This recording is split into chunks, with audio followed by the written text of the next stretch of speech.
خاتم النبیین محمد و آلہ و صحابہ اجمعین اما بعد فاعوذ باللہ من الشیطان الرجیم بسم اللہ الرحمن الرحیم ان الذین یکتمون ما انزلنا من البینات والہدی من بعد ما بیناہ للناس فی الکتاب اولئک یلعنہم اللہ ویلعنہم اللاعنون آمنت باللہ صدق اللہ العظیم۔ اللہ تعالیٰ کی ذات بابرکات مچھی آیت مبارک کے اندر شعائر اللہ جو بیان فرمایا اللہ جو نشانیوں آہن ان میں غرض چاہے جو مفہوم چاہے وہ جو عرض رکھو ہو یعنی ان میں یہ ملے تو پیو کہ ان شین کی تعظیم کرنی ہے یہ کہ اللہ تعالیٰ پانچو شاعر بنائے شاعر مانا پانچی نشانی پانچی علامت بنائے تو وہ شے کا سو قابل عزت ہے ان کی تعظیم کرو ان میں یہ مراد بھی ہے تو مومن کی جکا قبر ہے نا مومن کی قبر یہ بھی شاعر اللہ ہے جکرے کہ تمہاں کا سوال کرے پچھا کرے کہ ہی مٹی جو ڈھیر ہی گڈ کرے تمہاں چھو رکھو ہے ان کے متاں زمین کے متاں قبر مانا چاہے پکی کٹی جو بس نتو ہلے تو صرف قبر جو جو لفظ ہے ان کے یہ ٹھاہو ویو ہے مٹی ساں مٹی جو ڈھیر کے ان کے متاں رکھو تو کو نشان ڈنو تو ونے جے ماں یہ علامت ملے تھی سنجھانپ ملے تھی کہ ہتے کو دفن کیل ہے یہ چھو چھاجے زمین سوتا کیڑی قیمتی ہے کیڑی مہانگی ہے پھٹن پیر کھپے تھی پئی اساں قبرستان جے ہیڑی زمین رکھی چھڑی سے متا قبر بھی ٹھائے چھڑی سے یہ مقصد کیڑو ہے مفہوم چاہیے حبیب کریم صلی اللہ علیہ وآلہ وسلم کی ذات بابرکات ان قبر کے ٹھائیوں انہی کرے جکر نہ ٹھائل ہو جائے بالکل پٹ ہو جائے تبھی قبر والے کو ان کی کا ضرورت نہ ہے کہ شکایت نہ کرو تو مجھے قبر تو چھو نہ ٹھائے گیا ٹھائنے جو مقصد چاہے انہی کرے کہ جکر قبر جو متھا نشان نہ ہو دو مانو ان جگہ تے گند بے تھی کھلائی دا ان جگہ تے مانو کا جو حاجت بے تھی کندا یعنی ان گندگی کا ان غلاظت کا بچائن کے لیے ان شے کے رکھو ہوا یا ہاں جے کرے ان کے گندگی غلاظت کا بچائن کے لیے رکھو ہوا شریعت میں چیبو ان تین جو مفہوم یہ چیبو کہ یہ قبر مانا تعظیم کے لیے ان جو مقصد ہے تعظیم کے لیے ان جگہ کے کو بے حرمتی نہ کرے گند نہ چلائے نشان نسی کرے این ان ماں کے خبر پیس تے ہن جگہ تے وہ شخص پورے اللہ وہ مومن پورے اللہ اسلام ان کی عزت ڈنی ہے بہن ونی گندگی کے جیونے میں کہو ہتے گندگی نہ کرو یعنی قبر کے وجود جو مفہوم یہ ہے کو بھی نہ باقی بیو جو اگتے اہل تصوف فرمائن تھا تو قبر جو کنے وجود ہو نا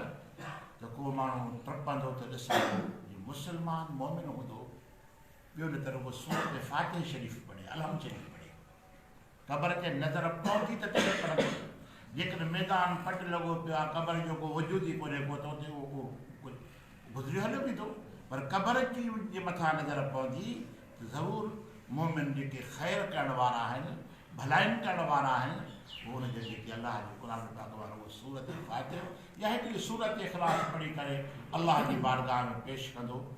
قیامت تائیں ملتی یا بھلائی نیکی ملتی رہے اکثر کر اعتماد اس طرح ہوتا تو قبرستان کا جڑے نیک مانو بھلارا مانو گزردا ہیں نا کچھ نہ کچھ ان کے تحفو ڈیو ملا ہے تحفو یہ ہوا یعنی قبر جو مقصد جو ہوا ان کے فوت تھن نہ ڈگی باقی ایک سوال پیدا تھے تو وہ سوال ہی تو حضرت علی المرتضی شہر خدا رضی اللہ تعالیٰ عنہ کے اللہ نے وہ فرمایا یعنی قبر ڈراہیا قبر کے ڈراہیا حدیث پاک جو وہ مانو چندہ حضرت علی المرتضی کے حکم تھو ون قبر کے ڈراہیا یعنی وہ قبر کہڑی ہو سوال یہ تو پیدا تھے پہلے نمبر میں سوال ہی قبروں جے کرے حضرت علی کے ڈراہنے جو حکم فرض ہوئی قبروں ڈسو تے ڈراہ پٹ کرے تو ان زمانے میں جتنے بھی وفات کرے ویا سبن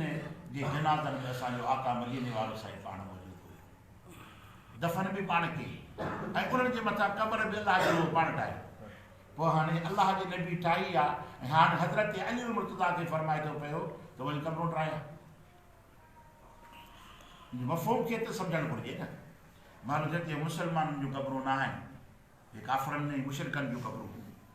जेके हज़रत अली खे हुकुम फरमायूं, छो जो काफ़िर ऐं मुशरिक ताज़ीम जे लाइक़ ई न आहे, इज़त जे लाइक़ मोमिन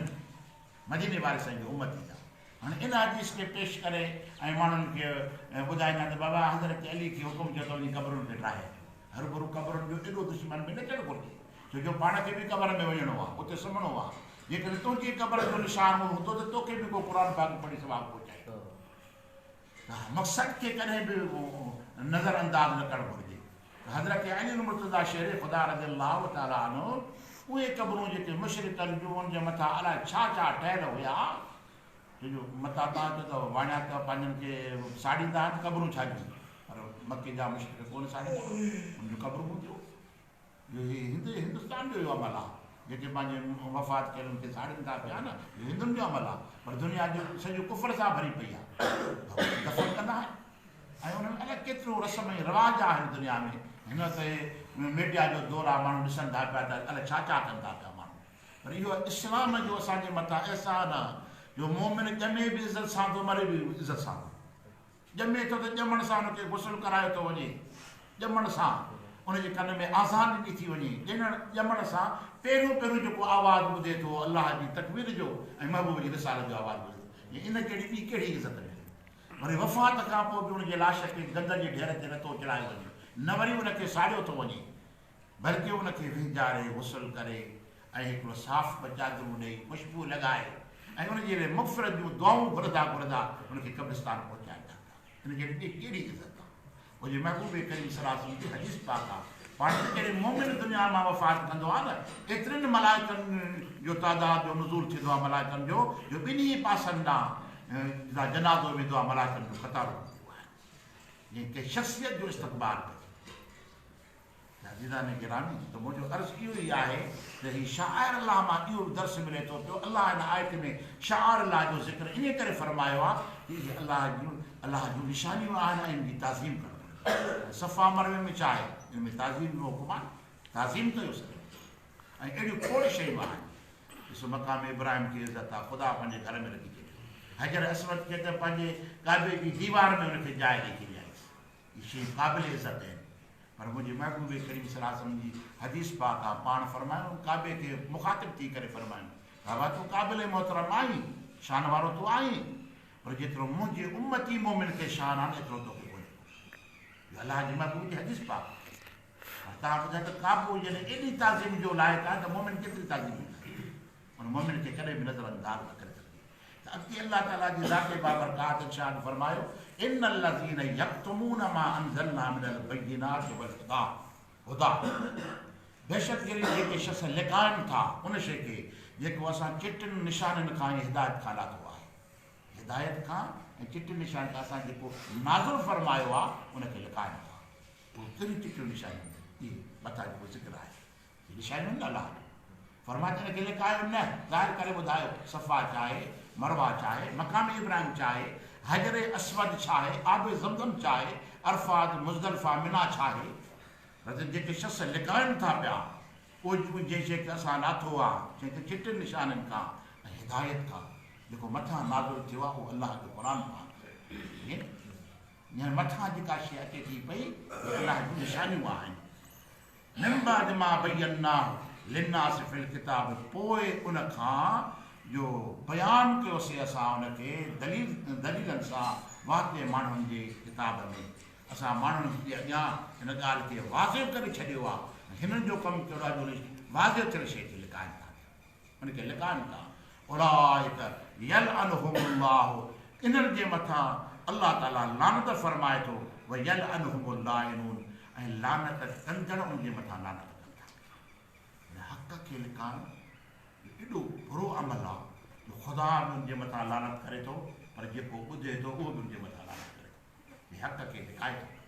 महबूब करीम सल्लल्लाहु अलैहि वसल्लम जी हदीस पाक आहे, जेको साहिब इल्म आहे, साहिब इल्म आहे ऐं साहिब इल्म खे हुनखे ख़बर बि आहे ऐं केरु हुनखां मसइलो पुछा थो करे पोइ हुनखे लिकाए थो,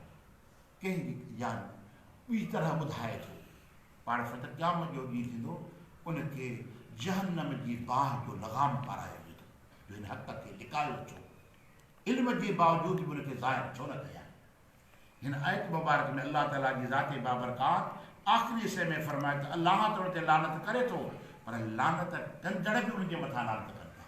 उहे केरु? अबू सईद ख़ुदरी रज़ी अल्लाह ताला फरमाए थो पियो त पाण सभु हिकिड़े जनाज़े में हुया, जॾहिं हुनखे वारिस खयो पिया वञनि त अल्लाह जे महबूब फरमाए त अल्लाह जे मथां फ़रिश्ता अज़ाब जा मुक़ररु फरमाया आहिनि जेके हिन जे ॿिनि अखियुनि जे विच में हिनखे धक आणनि था ऐं हीअ रड़ियूं करे थो, दाऊं थो करे ऐं उहे रड़ियूं दाऊं इल सकल आहिनि, यानी जिन्ननि ऐं माण्हुनि खां सवाइ नथा ॿुधनि हुनजे दाउनि खे, गोकुल खे, बाक़ी ॿिया सभु ॿुधनि था ऐं पोइ जेके ॿुधनि था न उहे हुनजे मथां लानत कनि था। हाणे तूं रड़ी थो करीं, तुंहिंजे मथां अज़ाब आहे, तुंहिंजे मथां लानत हुजे जो तूं पंहिंजे ईमान खे ज़ाया करे कुफ़र जे मौत तूं मोह आहे। हिन अल्लाह जी मख़लूक जी भरी पई आहे जेका ख़ुदा जी हिमायत में आहे, ख़ुदा जे दुश्मननि जे मथां ख़ुदा जी उहा मख़लूक हुनजे मथां लानत कंदी आहे। लानत जी माना छा आहे? बेज़ारी असली माना आहे बेज़ारी जो इज़हार, ऐं लानत कसरत सां इस्तेमालु न कजे, सकीन लफ़्ज़ आहे ऐं इहा आदत में न रखी थोरी ॻाल्हि थिए। औरतुनि में घणो करे कुकड़ विझी उनखे बि लानत कंदे न नौज़ बिल्ला पोइ उनजे मथां लानत खे इस्तेमालु करे न कजे। इहो विर्त थोरी आहे, इहो वज़ीफ़े तौरु हुनखे पढ़णु घुरिजे न,